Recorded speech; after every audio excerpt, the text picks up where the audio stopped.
Oh, kumusta kayo? Naisip niyo na ba to? Pag sinisikap nating sundin ng Diyos, yun ba ay tunay na pananampalataya? O baka naman, legalismo lang yun? Ito alam nyo ay isang malaking tanong para sa maraming Kristiyano. Sa pag-aaral na to, titingnan natin gamit ang kasulatan kung paano nga ba talaga nag-uugnay ang pag-ibig at pagsunod. Tara, simulan na natin. So, ito yung dalawang panig na madalas nating marinig, di ba? Sa isang banda, may nagsasabi ng pagsunod sa utos ay parang legalismo lang. Sa kabila naman, si Jesus mismo ang nagsabi na kung mahal mo siya, susundin mo ang mga utos niya. Kaya, saan ba talaga tayo tatayo dito? Ang pagsunod ba ay isang kadenang na pumipigil sa atin? O ito ba yung paraan para ipakita ang pagmamahal natin? Para masagot yan, kailangan muna nating balikan yung pinaka-foundation, yung pundasyon. Ayon kasi, sa pinagbabatayan natin, ang pagsunod ay hindi lang basta isang suggestion o isang pagpipilian. Ipinapakita ito bilang isang bagay na talagang kailangan at hindi pwedeng i-negotiate.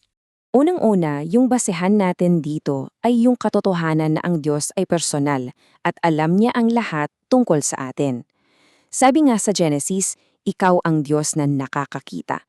Ang ibig sabihin niyan, wala talagang nakatago sa Kanya. Bawat iniisip natin, sinasabi at ginagawa. At yan yung konteksto kung bakit napaka-importante ng usapang ito. Dahil diyan, ito yung direktang tanong na kailangan nating harapin at sinasagot ng ating pinag-aaralan.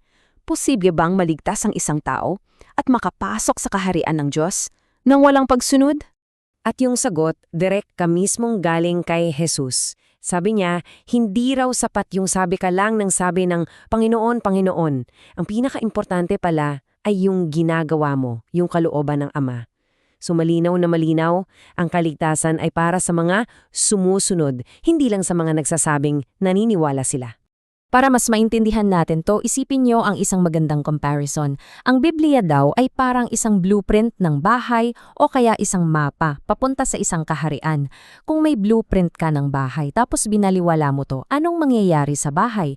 Siyempre, hindi yun maitatayo ng tama. O kung may mapa ka tapos hindi mo sunod, maliligaw ka. Ganon din daw ang mga utos ng Diyos. Hindi yan basta-bastang rules lang, kundi mga gabay para makarating tayo sa dapat nating puntahan.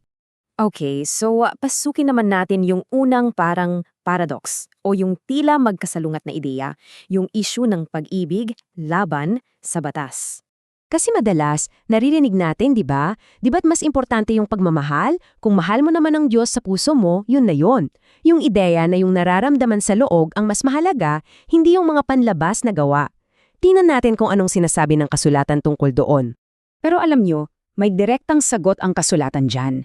Sa unang Juan, sinasabi na, ito mismo ang pag-ibig sa Diyos na tinitupad natin ang kanyang mga utos. Kumbaga, hindi sila magkahiwalay. Ang pagsunod ay yung mismang ekspresyon ng pag-ibig. At may dagdag pa, ang kanyang mga utos ay hindi pa bigat.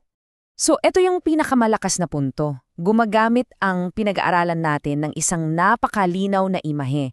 Ang tunay na pag-ibig at tunay na pagsunod daw ay parang conjoined twins. Magkadikit, hindi mo pwedeng paghiwalayin kasi pag sinubukan mong paghiwalayin sila, pareho silang mamamatay.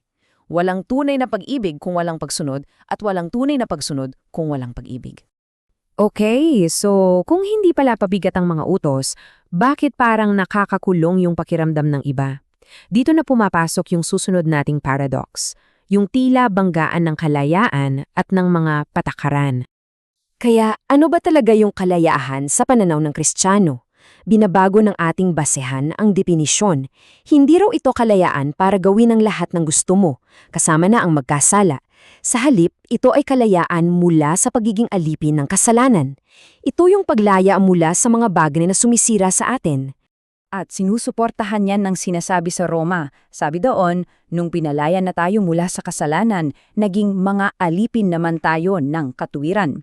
Kumbaga, pinalitan lang yung master natin mula sa kasalanan papunta sa kabutihan. At yun daw ang tunay na kalayaan. Sige, harapin naman natin yung siguro'y pinaka-practical at aminin natin, pinakamahirap na tanong. Paano naman tayong mga tao na alam nating marupok at nagkakamali ay susunod sa perpektong utos ng Diyos? Ito yung tanong na sigurado akong sumasagi sa isip ng marami sa atin. Kaya ko ba talaga to? Maging ganap na masunurin? Kasi alam natin sa sarili natin na hindi tayo perpekto, di ba? Paano to magiging posible? At ito yung sagot na simple lang, hatiin natin sa dalawa. Step 1. Sa sarili ba nating lakas, kaya natin? Isang malaking hindi. Step 2. Pero sa pamamagitan ng kapangyarihan at tulong ni Kristo, kaya ba natin? Oo, posible. So, yung ideya ay imposible to kung tayo lang, pero nagiging posible dahil sa tulong mula sa Kanya. At ito na yung pinakasikat na verse na sumusuporta dyan. Philippians 4:13. Lahat ng bagay ay magagawa ko sa pamamagitan ni Kristo na nagpapalakas sa akin. Kaya klaro, yung imposible para sa atin ng mag-isa ay nagiging posible sa pamamagitan ng kapangyarihan niya. Ngayong alam na natin na posible pala ang pagsunod sa tulong ni Kristo. Ano naman ngayon ang nakataya? Ano yung stakes? Tingnan natin yung dalawang posibleng kahihinatnan. Depende sa pipiliin nating landas.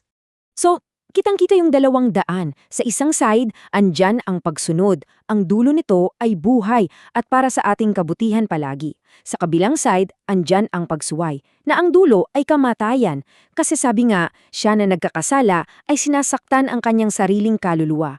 Magkaibang landas, magkaibang destinasyon.